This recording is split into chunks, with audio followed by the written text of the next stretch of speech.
Good afternoon, boys and girls. We're reading chapter 15, My Dogs Smell Meat, from Number the Stars. Anne-Marie's mind raced. She remembered what her mother had said. If anyone stops you, you must pretend to be nothing more than a silly little girl. She stared at the soldiers. She remembered how she had stared at the soldiers, frightened when they had stopped her on the street. Christy hadn't been frightened. Christy had been, well, nothing more than a silly little girl, angered because the soldier had touched her hair that afternoon. She had known nothing of danger, and the soldier had been amused by her. Anne-Marie willed herself, with all her being, to behave as Christy would. "Good morning," she said carefully to the soldiers. They looked her up and down, in silence. Both dogs were tense and alert. The two soldiers who held the leashes wore thick gloves. "What are you doing here?" one of them asked. Anne-Marie held out her basket with a thick loaf of bread visible. "My Uncle Henrik forgot his lunch, and I'm taking it to him. He's a fisherman." The soldiers were looking around. Their eyes glanced behind her and scanned the bushes on either side. "Are you alone?" one asked. Anne-Marie nodded. "Yes," she said. One of the dogs growled, but she noticed that both dogs were looking at the lunch basket. One soldier stepped forward. The other and the two holding the dogs remained where they were. "You came out here before daybreak just to bring a lunch? Why doesn't your uncle eat fish?" What would Christy reply? Anne-Marie tried to giggle the way her sister might. Uncle Henrik doesn't even like fish," she said, laughing. "He says he sees too much of it and smells too much of it. Anyway, he wouldn't eat it raw." She made a face. "Well, I suppose he would eat it raw if he were starving, but Uncle Henrik always has bread and cheese for lunch." "Keep chattering," she told herself, as Christy would, a silly little girl. "I like fish," she went on. "I like it the way my mother cooks it. Sometimes she rolls it in breadcrumbs and—" The soldier reached forward and grabbed the crisp loaf of bread from the basket. He examined it carefully. Then he broke it in half, pulling the two halves apart with his fists. That would enrage Christy, she knew. "Don't," she said angrily. "That's my Uncle Henrik's bread. My mother baked it." The soldier ignored her. He tossed the two halves of the loaf on the ground, one half in front of each dog. They consumed it, each snapping at the bread and gulping it up, so that it was gone in an instant. "Have you seen anyone in the woods?" The soldier barked the question at her. "No, only you." Anne-Marie stared at him. "What are you doing in the woods anyway?" "Oh. What are you doing in the woods anyway? You're making me late. Uncle Henrik's boat will leave before I get there with his lunch, or what's left of his lunch." The soldier picked up the wedge of cheese. He turned it over in his hand. He turned to the three behind him and asked them something in their own language. One of them answered, "Nine," in a bored tone. Anne-Marie recognized the word. The man had replied no. He had probably been asked, Anne-Marie thought, "Do you want this? Or perhaps, should I give this to the dogs?"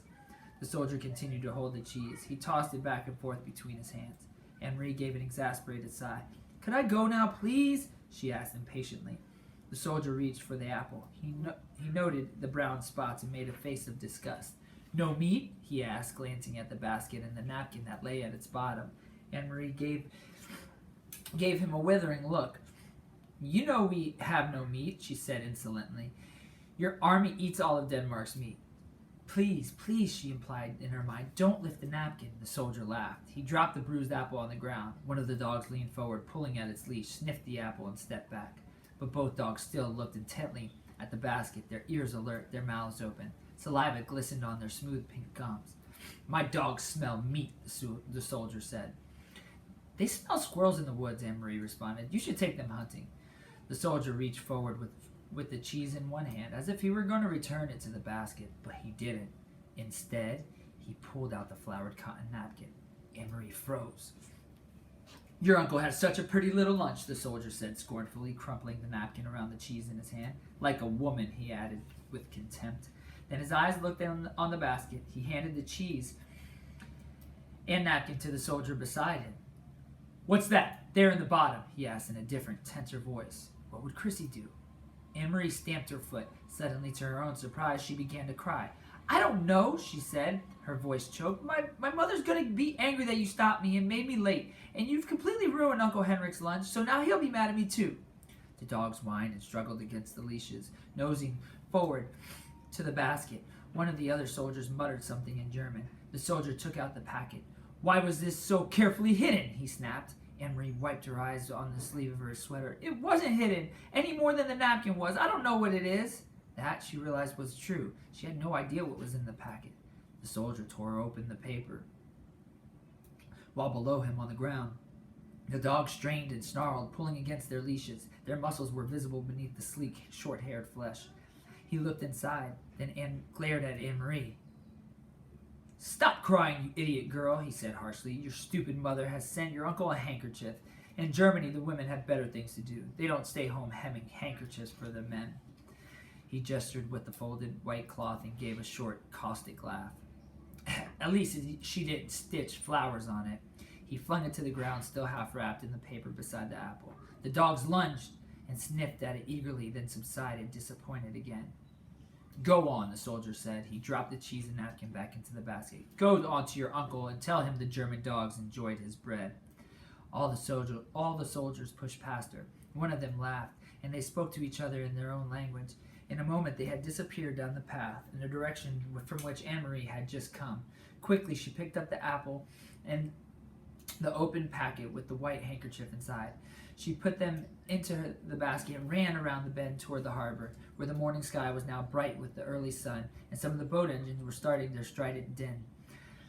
The Ingeborg was still there, by the dock, and Uncle Henrik was there, his light hair wind-blown and bright as he knelt by the nets. Anne-Marie called to him, and he came to the side, his face worried when he recognized her on the dock. She handed the basket across. "Mama sent your lunch," she said, her voice quavering. "But soldiers stopped me, and they took your bread." She didn't dare tell him more. Henrik glanced quickly into the basket. She could see the look of relief on his face, and knew that it was because he saw the packet was there, even though it was torn open. "Thank you," he said, and the relief was evident in his voice. Anne-Marie looked quickly around the familiar small boat. She could see down the passageway into the empty cabin. There was no sign of the Rosens or the others. Uncle Henrik followed her eyes and her puzzled look. "All is well," he said softly. "Don't worry. Everything is all right." "I wasn't sure," he said, "but now," he eyed the basket in his hand, "because of you, Anne-Marie, everything is all right. You run home now and tell your mama not to worry. I will see you this evening." He grinned at her suddenly. "They took my bread, eh?" he said. "I hope they choke on it." Chapter 16 is called "I Will Tell You Just a Little."